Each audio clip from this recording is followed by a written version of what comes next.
in this video, we are going to be talking about how to sketch your linocut designs, and we're going to continue developing our craft of the printmaking process. Remember, this is about experimentation, and this is about discovering those processes so that we can make educated decisions when we come to that final printmaking project.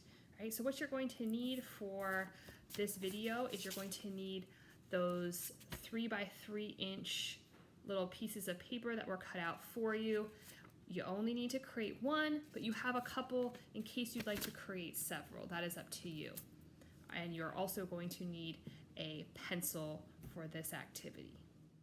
Some possibilities for subject matter are something as simple as patterns or simple shapes. It does not have to be complex. What I don't want to see is you Googling people's already done prints. That is a big no-no.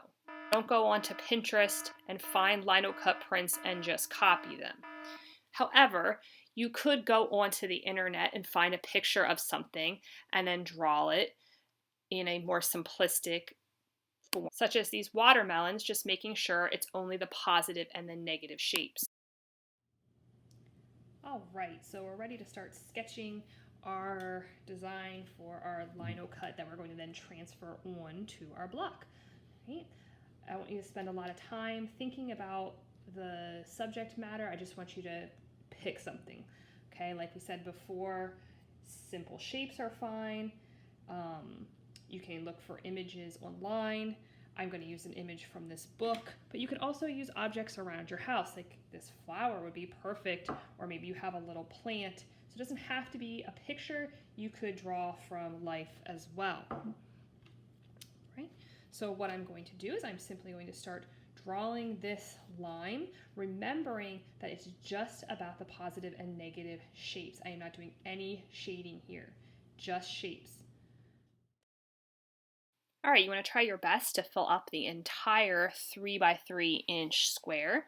Remember, there's no shading, so you're just drawing kind of a simple line drawing and then filling in any of those shapes, making sure your drawing is simply filled in with black and white. You can see here I'm creating a little bit of detail with some lines to give some texture to the skin of my lime. And then I'm creating a background for mine with just some simple patterns just to give it a little bit more contrast between the positive and the negative shapes, which is something that you can do on yours if you decide to.